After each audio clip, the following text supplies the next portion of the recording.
Hello दोस्तों। आज हम जानेंगे पंजाब नेशनल बैंक में 2434 करोड़ का लोन फ्रॉड हुआ है। तो पहले हम इसके बारे में इंट्रोडक्शन के बारे में जान लेते हैं। तो भारत की बैंकिंग व्यवस्था देश की आर्थिक रीढ़ मानी जाती है। तो विशेष रूप से सरकारी बैंक, जिसको हम पब्लिक सेक्टर बैंक कहते हैं, आम जनता की गाढ़ी कमाई को सुरक्षित रखने के लिए होता है और विकास कार्यों को आगे बढ़ाने में अहम भूमिका भी निभाते हैं।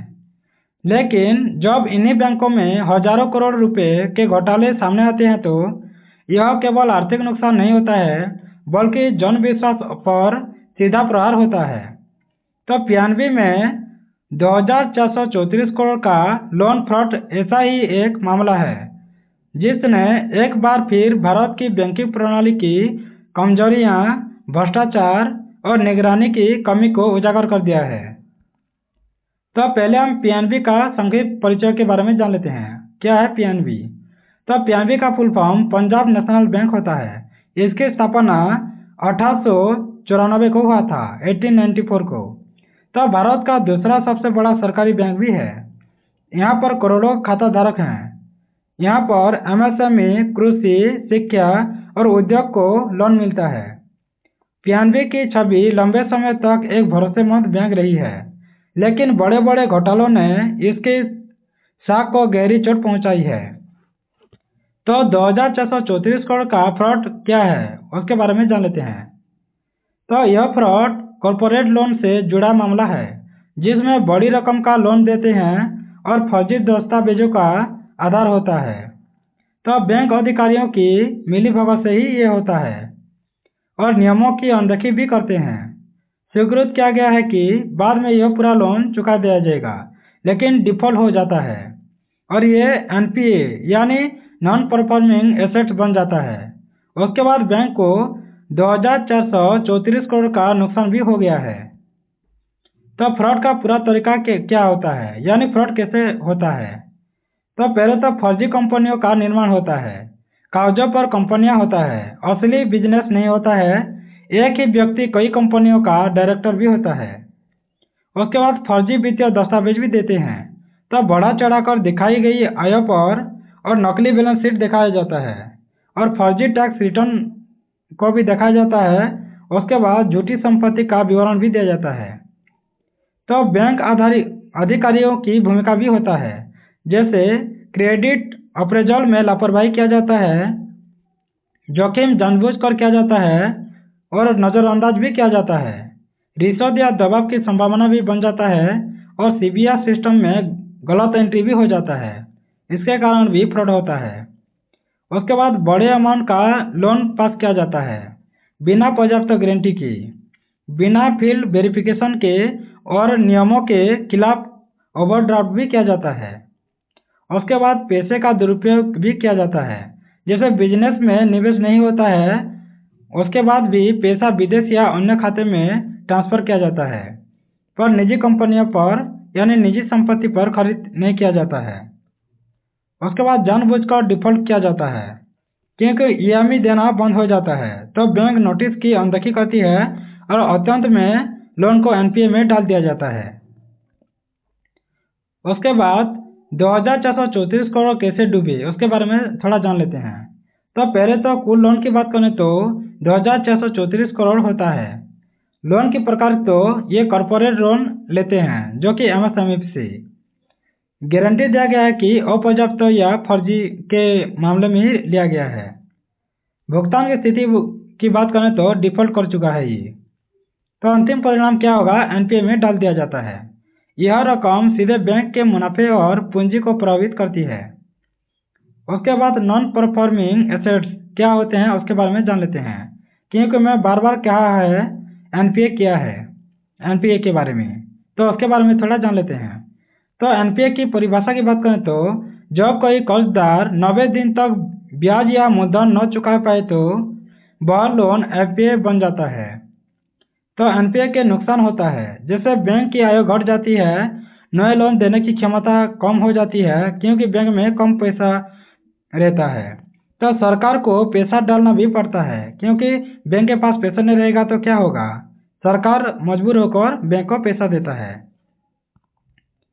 उसके बाद बैंकिंग सिस्टम की गंभीर कमजोरियां होती हैं, जैसे आंतरिक नियंत्रण की कमी होता है। उसके बाद घोटाला हो जाता है, जैसे एक ही व्यक्ति के पास ज़्यादा अधिकार दिया जाता है। चेक एंड बैलेंस की कमी भी होती है। उसके बाद ऑडिट सिस्टम की विफलता भी होता है, जैसे आंतरिक ऑडिट समय पर नहीं होता है और चेतावनी संकेतों को अनदेखा भी किया जाता है। जवाबदेही तय न होना भी ये कारण है, तो अधिकारियों पर कार्रवाई में देरी होती है और सालों तक केस लटक जाता है। उसके बाद तकनीकी का गलत उपयोग भी किया जाता है, जैसे सीबीएस में हेरफेर किया जाता है, मैनुअल प्रक्रिया का दुरुपयोग भी किया जाता है। उसके बाद जांच एजेंसियों की भूमिका क्या होता है, तो सीबीआई, जिसको हम सेंट्रल ब्यूरो ऑफ इन्वेस्टिगेशन कहते हैं, वह अपराधिक की साजिश को निकालता है और धोखाधड़ी को मजबूत रूप से वो देखता है, छानबीन करता है।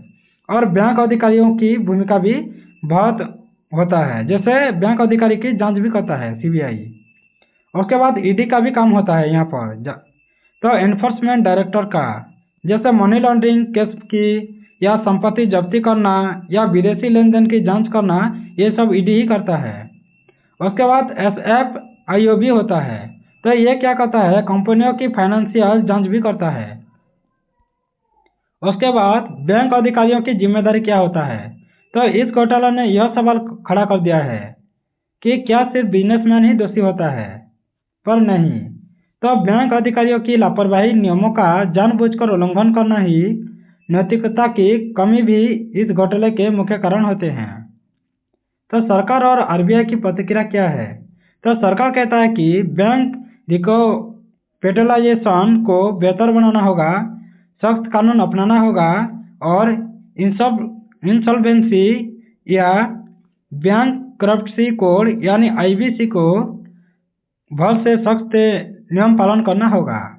आरबीआई की बात करें तो पीसीए फ्रेमवर्क कर रहा है, सख्त एनपीए का नियम बना रहा है और बड़े लोन की निगरानी भी रख रहा है। तो आम जनता पर असर क्या होगा, तो जनता क्यों प्रभावित होती है, जैसे टैक्स पेयर का पैसा प्रभावित होता है, क्योंकि वो बैंक में जमा करते हैं और उसी पैसे को वो लोग क्या करते हैं, डुबा देते हैं। उसके बाद बैंक ब्याज दरों में बदलाव कर देगा, क्योंकि ज़्यादा लेगा, क्योंकि वह पैसा खत्म हो रहा है बैंक में। तो छोटे लोन में सस्ती होता है, तो छोटे लोन में बहुत सी सख्ती अपनाया जाता है, क्योंकि बड़े बड़े लोग क्या करते हैं, घोटाला कर देते हैं, उसका भार किस पर पड़ता है, छोटे छोटे लोगों पर पड़ता है, क्योंकि नियम कानून बड़ा सख्त किया जाता है। तो बेरोजगारी पर असर भी पड़ता है। उसके बाद राजनीतिक और सामाजिक पहलू की आवश्यकता है, तो बड़े घोटालों में राजनीतिक संरक्षण की आशंका होता है, तो गरीब वर्सेस अमीर की बहस भी हो जाता है, तो सिस्टम पर अविश्वास भी होता है। इन तीनों प्रमुख होता है। तो मीडिया और जनचर्चा भी बहुत हो जाता है, जैसे मीडिया में ट्रायल होता है, सोशल मीडिया पर आक्रोश भी ज़्यादा दिखाई देता है, बैंक सुधारों की मांग भी लगातार लोग करते रहते हैं। उसके बाद ऐसे फ्रॉड बार बार क्यों होते हैं, तो इसके मुख्य कारण जान लेते हैं, जैसे भ्रष्टाचार होता है बहुत ज़्यादा, सजा में देरी होती है, प्रभावशाली लोगों को संरक्षण भी मिल जाता है और कमजोर कानून प्रवर्तन भी लागू होता है इन पर। तो भविष्य में रोकथाम के उपाय क्या हो सकते हैं, तो पहले तो लोन अप्रूवल में एआई की मदद लेना चाहिए, रियल टाइम मॉनिटरिंग किया जाना चाहिए और बड़े लोन पर पार्लियामेंट्री ओवरसाइट भी होना चाहिए। उसके बाद वेस्ट लेवलर प्रोटेक्शन भी होना चाहिए। उसके बाद फास्ट ट्रैक कोर्ट भी यहाँ पर होना चाहिए, अगर कोई घोटाला करता है तो उसे तुरंत पकड़ा जाए या तुरंत न्याय मिल सके। उसके बाद संपत्ति की जब्ती भी होना चाहिए, तो अधिकारियों की जवाबदेही भी होना चाहिए, पारदर्शी और ऑडिट को पारदर्शी करना चाहिए और डिजिटल ट्रैकिंग होना चाहिए और राजनीतिक दखल भी बंद होना चाहिए यहाँ पर। उसके बाद अंतर्राष्ट्रीय तुलना की बात कर लेते हैं, तो अमेरिका में यहाँ पर सख्त सजा दिया गया है। यूरोप की बात करें तो बैंक अधिकारी भी दोषी पाए जाते हैं। भारत की बात करें तो सुधार की आवश्यकता बहुत है। उसके बाद पीएनबी फ्रॉड बनाम अन्य घोटालों के बारे में जान लेते हैं। तो घोटालों की बात करें तो बहुत पैसे या राशि जाते हैं। पीएनबी ने 2,434 करोड़ का घोटाला किया है, जो कि ये बड़ा रकम है। जैसे नीरव मोदी ने 13,000 करोड़ का घोटाला किया है, जबकि विजय माल्या ने 9,000 करोड़ का घोटाला किया है। तो उसके बाद नैतिक और संवैधानिक सवाल भी उठता है, क्या गरीब समय पर लोन न चुकाए तो जेल होगा, और अमीर हजारों करोड़ लेकर भी भाग जाते हैं। तो एक गरीब लोग क्या करता है, अगर छोटा सा लोन भी ना चुका पाता है तो उसके लिए जेल हो जाता है। लेकिन अमीर लोग क्या करते हैं, हजारों करोड़ लेकर भाग जाते हैं, तभी उनके पास कुछ नहीं होता है, यानी सरकार कुछ कदम भी नहीं उठाता है। तो यही असमानता सबसे बड़ा सवाल उठाता है, यानी गरीब लोगों के पास जेल होगा और अमीर लोगों के पास जेल नहीं होगा। उसके बाद केस का वर्तमान स्टेटस क्या है, तो यहाँ पर जांच जारी रह गया है और कुछ संपत्ति जब्त भी किए गए हैं। मुकदमे भी चल रही है और अंतिम फैसला लंबित है कोर्ट में। उसके बाद शिक्षा और जागरूकता की भूमिका भी बहुत होना चाहिए, जैसे फाइनेंशियल लिटरेसी भी बढ़ना चाहिए, बैंकिंग में शिक्षा का सुधार होना चाहिए और युवाओं में जागरूकता भी फैलना चाहिए। उसके बाद निष्कर्ष की बात करें तो 92 में 2,434 करोड़ का लोन फ्रॉड केवल एक बैंकिंग घोटाला नहीं है, बल्कि यह सिस्टम की कमजोरी है। भ्रष्टाचार की गहराई में बहुत फ्रॉड हुआ है और अन्य न्याय देने में भी जीवंत उदाहरण हो सकता है, यानी न्याय देरी में ही ये सब हो रहा है। अगर न्याय अच्छे से होता है तो ये सिस्टम ऐसे नहीं होता है। तो जब तक सख्त सजा नहीं होता है, पारदर्शिता और जवाबदेही नहीं होंगे, तब तक ऐसे घोटाला रुकना मुश्किल हो जाता है।